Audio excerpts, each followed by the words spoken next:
Então, num sistema de refrigeração, nós vamos tratar com mistura de gases ideais, não é?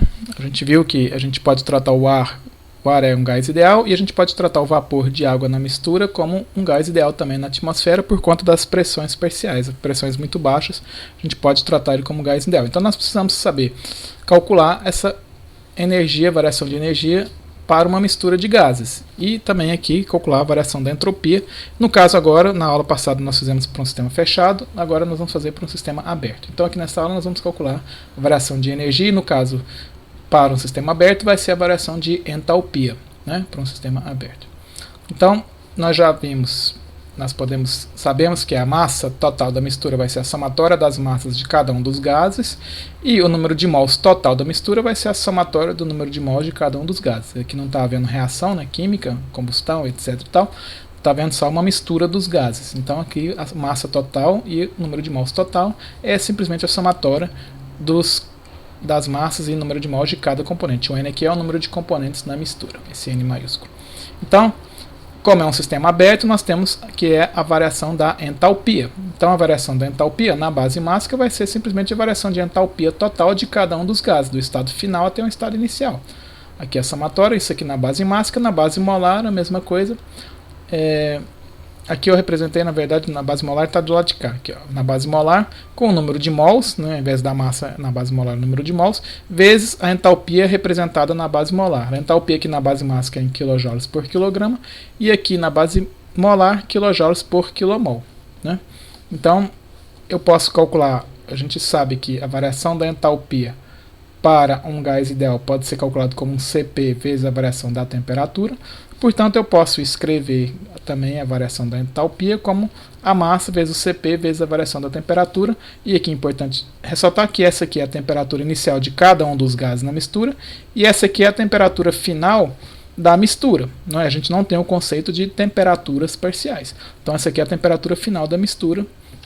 Da mesma forma que na base molar também a temperatura final da mistura, e aqui a temperatura inicial de cada um dos gases, porque cada um dos gases pode começar com uma temperatura diferente, né? A variação da entropia, usando as equações de Gibbs, eu tenho em termos de energia interna e da entalpia. Para gases ideais a gente pode escrever como Cp herente T2 sobre T1 menos R herente P2 sobre P1. É a mais usual, porque aqui a gente vai ter os conceitos, tem as temperaturas, né, final e inicial, temperatura final da mistura, temperatura inicial de cada um dos gases, e aqui as pressões, no caso aqui as pressões parciais. Importante não confundir que na hora de eu calcular aqui para a mistura dos gases, que vai ser a somatória da variação das entropias de cada um dos gases, essa pressão final aqui não é a pressão final da mistura. Essa pressão final aqui é a pressão final parcial de cada um dos gases na mistura. Então a gente tem que saber calcular isso aqui, não confundir, senão vai calcular errado. Então essa aqui é mais usual porque a gente trabalha mais com a base, com as pressões, não é? Temperatura e pressão. Eu também posso escrever ela aqui como mais R ln do V2 sobre V1, não é? Qual que está aqui, ó, essa aqui. Então vamos fazer um exercício aqui para um sistema aberto. Eu tenho um nitrogênio a 40 graus Celsius, uma vazão de 60 metros cúbicos por minuto, entra numa câmara de mistura, esse meu volume de controle aqui que é a minha mistura, que está bem isolado, ou seja, não está perdendo calor para o ambiente, vai misturar com argônio a 110 graus Celsius, 200 kPa. Então ambos estão a 200 kPa. E tem uma vazão de 20 metros cúbicos por minuto, e a mistura também sai a 200 kPa. Aqui tem que tomar cuidado, porque o meu nitrogênio está a 200 kPa, o meu argônio está a 200 e a mistura está a 200. Então é fácil a gente querer ser induzido a, na hora de calcular a variação da entropia, colocar 200 aqui na pressão final. No entanto, aqui as pressões, nós vamos ver, nós temos que calcular a pressão final parcial de cada um dos gases na mistura.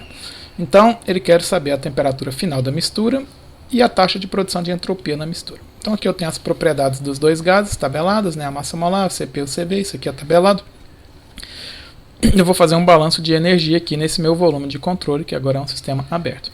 Eu sei que a massa da mistura vai ser a massa do nitrogênio mais a massa do argônio, certo? A taxa mássica, como foi fornecido no enunciado, a vazão volumétrica, né, em metros cúbicos por minuto.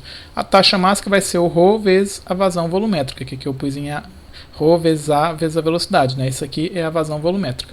Então eu preciso calcular a massa específica de cada um dos gases, não é? Eu tenho a pressão inicial, tenho a temperatura inicial, eu tenho a constante de cada um dos gases, eu posso achar a massa específica de cada um dos gases, certo?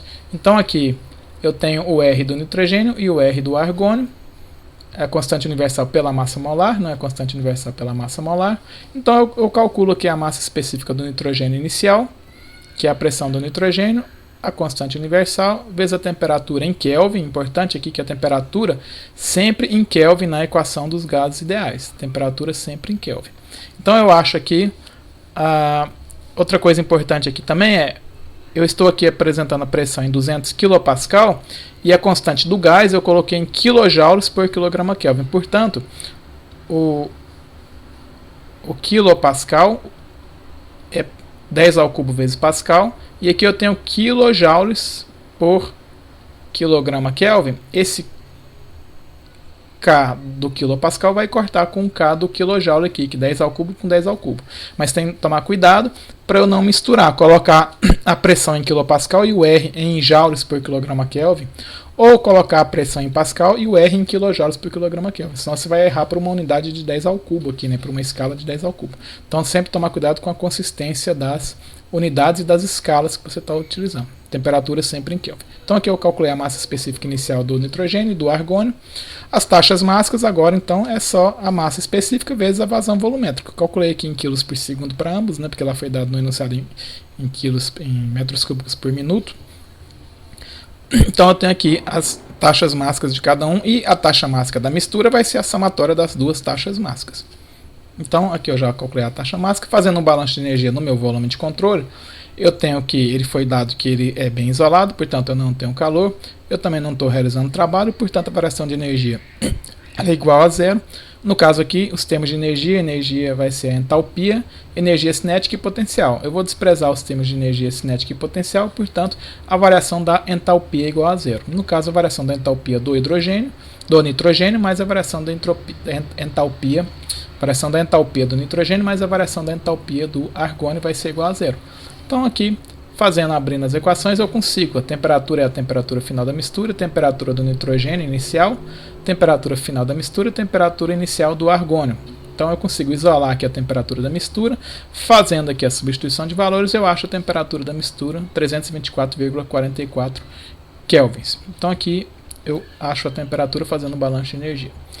Então agora eu quero calcular o termo de geração de entropia. Bom, a gente sabe que a variação da entropia vai ser a integral do calor pela temperatura mais o termo de geração. Como é um sistema adiabático, eu não tenho essa parte do calor, portanto vai ser simplesmente a variação dos termos de entropia, usando aqui a relação Cp ln de T2 sobre T1 menos R ln de P2 sobre P1. T2 eu já calculei, que é a temperatura da mistura. A temperatura de cada um dos gases eu tenho, o Cp eu tenho, o R de cada um dos gases eu tenho. Eu preciso calcular a pressão parcial de cada um dos gases na mistura. A pressão inicial de cada um dos gases eu tenho, né? Então esse aqui é o que falta eu determinar para eu poder calcular a variação da entropia. Bom, eu vou precisar então, para a pressão parcial, da fração molar de cada um dos gases na mistura, né? Então calculando aqui a taxa molar, que vai ser a taxa mássica pelo número de mols, né? Porque o número de mols, eu sei que o número de mols é a massa pela massa molar. Ou, se a gente lembrar melhor, a massa molar é a massa pelo número de mols, não é? Essa aqui é a definição. Então, eu isolando aqui o número de mols, é a massa pelo número de mols, eu posso escrever isso em termos de taxas também. Eu tenho a taxa mássica, né? Aqui eu tenho a taxa mássica, então aqui eu vou representar em termos de taxa molar. Quantos mols está entrando por segundo, né, no meu volume de controle. Então eu tenho aqui a taxa molar do nitrogênio, número de mols pela massa molar, e a taxa molar do argônio, e eu sei que a taxa molar da mistura vai ser a somatória dessas duas taxas molares. Logo eu consigo calcular as frações molares de cada um dos gases na minha mistura, né? Que é o número de mols de cada um pelo número de mols total da mistura. Então eu tenho aqui as frações molares. E agora eu preciso achar a pressão final da mistura. Vai ser 200? 200, né? Ele falou no enunciado, não foi? Ele falou no enunciado que a pressão da mistura é 200. Então eu tenho aqui com as frações molares de cada um, eu tenho as pressões parciais de cada um dos gases. Então aqui a variação da entropia, eu separei aqui a variação da entropia do nitrogênio e do argônio, para só não ficar uma equação muito grande. Vai ser o Cp do nitrogênio, ou quer dizer, a massa, ou a taxa mássica do nitrogênio, o Cp, Ln da temperatura final da mistura, não é?